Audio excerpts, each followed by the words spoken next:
नमस्कार, आप देख रहे हैं लीड इंडिया लाइव। मैं हूं रवि सनातन यादव। आज हमारे स्टूडियो में आए हैं राज सिन्हा जी। राज सिन्हा जी एक एक्टर हैं, प्रोड्यूसर हैं, डायरेक्टर हैं, यानी निर्माता भी हैं और निर्देशक भी हैं। इसके उपरांत एक बहुत बड़ा समाज सेवक है और ये राजनीति में भी है, राजनीति भारतीय जनता पार्टी में, और बॉलीवुड में कैसे सरवाइव करे और कैसे अपना शिखर पे जाए वो सब आज इनसे जानने वाले हैं।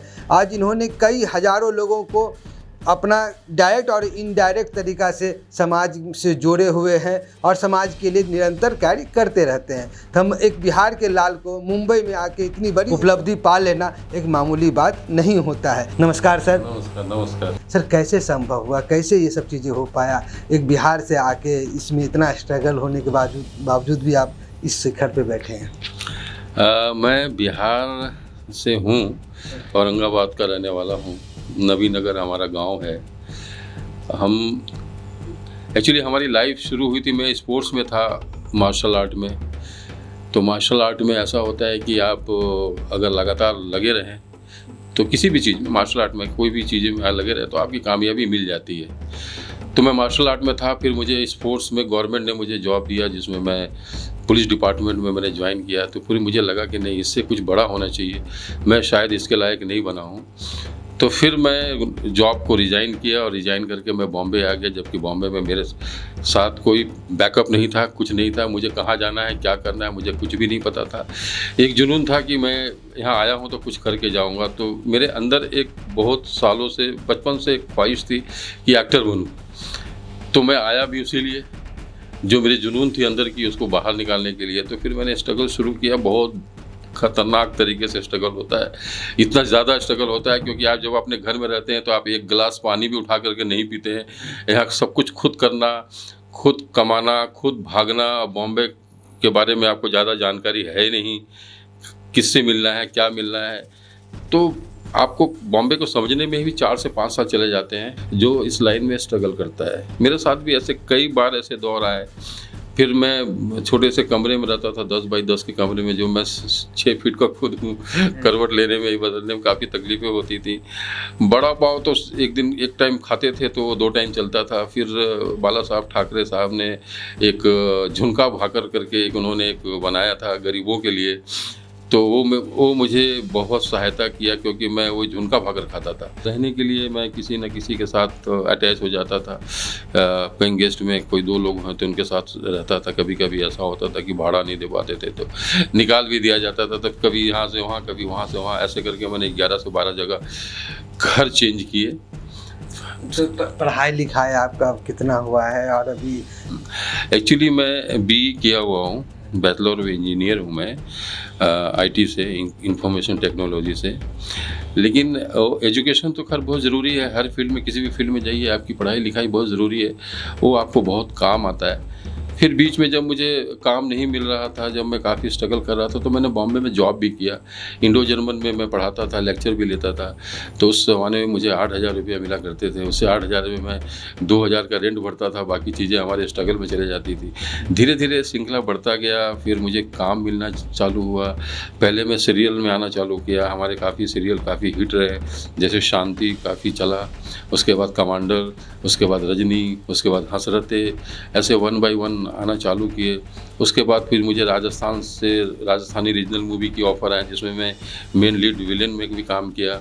कोयलड़ी और चुनरी 2 फिल्में हमारी वहाँ हिट रही। उसके बाद फिर हिंदी फिल्में आए थे। हिंदी फिल्मों में हमारे साथ जो है एक पिक्चर आई थी धर्मेंद्र जी की और रवि किशन की। वो पिक्चर हालांकि बंद करके और डब्बे में चली गई। बहुत सारी उम्मीदें थी कि ये पिक्चर में मैंने अच्छा काम किया है, वो पिक्चर नहीं आई। उसके बाद मधुर भंडारकर जी का मेरे अच्छी खासी उनसे रिलेशन है, दोस्ती है। तो उन्होंने हमारे टैलेंट को देखा, तो फिर उन्होंने मुझे अपनी एक उनकी फिल्म आई थी आन, जिसमें अक्षय कुमार, शत्रुघ्न सिन्हा, सुनील शेट्टी काफ़ी स्टार थे, ठीक है। उसमें मेरा स्टार्टिंग कैरेक्टर मेरा है, काफ़ी अच्छा रोल है, मेरे से ही कहानी शुरू होती है वो। उसके बाद उनकी दूसरी पिक्चर आई थी ट्रैफिक सिग्नल, जिसमें मैं फ्रांसिस का कैरेक्टर किया था। वो भी मेरे ऊपर ही कहानी है, जिसमें सिग्नल पे मैं जो बेचारे पुअर पीपल होते हैं उनको टिप देता हूँ कि ये लो। तो हमारे जो पीछे बैठे हुए हैं वो बॉस, वो सोचते हैं कि हमारा ड्राइवर 100 रुपया दे रहा है तो मैं उसको 500 क्यों ना दूँ। बाद में हम लोग को कमीशन में बांट लेते थे। ऐसी एक कहानी थी। तो ये सिलसिला चलता रहा काफ़ी। फिर हमने फिल्में प्रोड्यूस करी, छत्तीसगढ़ी फिल्में प्रोड्यूस करी, कुछ हिंदी फिल्में प्रोड्यूस करी जो नहीं चल पाई। ये सौभाग्य की बात है और भाग्य की बात है, मैं तो ये समझता हूँ। सर आप तो बड़े बड़े सीरियल, फिल्म, वेब सीरीज सब अलग अलग रीजनल फिल्म में भी किया है। इतने सारे ऊंचाई को उपलब्धि पाने के बाद आप राजनीति में कैसे आ गए? आज राजनीति में भी आपका अच्छा कद है, मुकाम है। आज आप खुद नेता को सजेस्ट करते हैं कि क्या माहौल है, कैसे चलना चाहिए, क्या करना चाहिए। खुद राजनेता के साथ आप घूमते हैं, कैसे देखते हैं और कैसे आ गए इसमें? एक्चुअली मेरे फादर जो है, हमारे बाबूजी जो थे, वो इंटक के महामंत्री थे, करीब वो 20 साल रहे। तो पॉलिटिकल तो खैर हमारे घर का माहौल शुरू से रहा है, ठीक है। लेकिन मेरे बाबूजी बोला करते थे कि ये फील्ड से तुम लोग दूर रहो, बाकी हमारे भाई जो हैं वो हैं जुड़े हुए, लेकिन मैं नहीं था। तो मैं स्पोर्ट्स में था, इसलिए मैंने कभी ध्यान नहीं दिया। लेकिन जब यहाँ आने के बाद बोलते हैं ना कि आप कभी ना कभी वो चीज़ें आपके अंदर जो रहती हैं वो बाहर आती हैं। जब मैंने फिर अपनी बिजनेस सेटअप किया, हमारी खुद की एडवर्टीजमेंट कंपनी है, ठीक है, हमारी खुद की इंटरनेशनल इवेंट्स कंपनी है, ठीक है। उसके ब्रांचेस हैं, दिल्ली में है, जयपुर में है, दुबई में है। ये जब सारा सेटअप हमारा कंप्लीट हो चुका, और भी मैं कई बिजनेस करता हूँ जो मैं नहीं समझता कि रियल एस्टेट का भी काफ़ी काम है। तो जब सब सेटअप हो गया तो मुझे लगा अब इसके आगे क्या। जब मैं पुलिस में जॉब कर रहा था तो उसके आगे जाना था, जब मैं ये हासिल कर लिया तो अब इसके आगे क्या। तो बोलते हैं मन को शांति नहीं मिलता है, आप हर दिन कुछ ना कुछ करना चाहते हैं, नया करना चाहते हैं, और करना भी चाहिए हर इंसान को। तो फिर पॉलिटिक्स में मैं आया। फिर उसके बाद हमारे रायपुर के अभी सांसद हैं बृजमोहन अग्रवाल जी, जो कैबिनेट मंत्री रहे 15 साल और आज तक वो इलेक्शन नहीं हारे। तो उनके साथ काफ़ी जुड़ा, उनका पूरा इलेक्शन कैंपेन देखता था मैं। तो 20 सालों का मेरा अनुभव इलेक्शन कैंपेन का है, ठीक है, जो मैं हर स्टेट में दौरा करता हूँ और इलेक्शन कैंपेन करता हूँ। फिर यहाँ पर मुझे जो है एक नेता जो ज़मीन से जुड़े हुए हैं, जिनका नाम है संजय निरुपम साहब। संजय निरुपम को कैसे देखते हैं? एक शब्द में बोला जाए संजय निरुपम आपके लिए क्या है और किस तरह के लोग हैं संजय निरुपम जी? निरुपम साहब के बारे में अगर मैं एक शब्द में बोलूँ तो धुरंधर नेता है। धुरंधर फिल्म आई थी, वो टैग उनके ऊपर बिल्कुल फिट बैठता है। और सत्य के साथ लड़ने वाले हैं, ज़मीन से जुड़े हुए एक राजनेता है और सबका भला चाहते हैं। मैंने देखा है, मैं काफ़ी सालों से उनके साथ जुड़ा हुआ हूँ। वो किसी को ना नहीं बोलते, बहुत अच्छी तरह से चीज़ों को समझते हैं कि प्रॉब्लम क्या है, उस प्रॉब्लम का इमीडिएट सोल्यूशन करते हैं। और अगर उस समय इमीडिएट नहीं होता है तो दोबारा वो फ़ोन से पूछते भी हैं कि वो काम हुआ कि नहीं हुआ। ये ऐसे बहुत कम नेता हैं।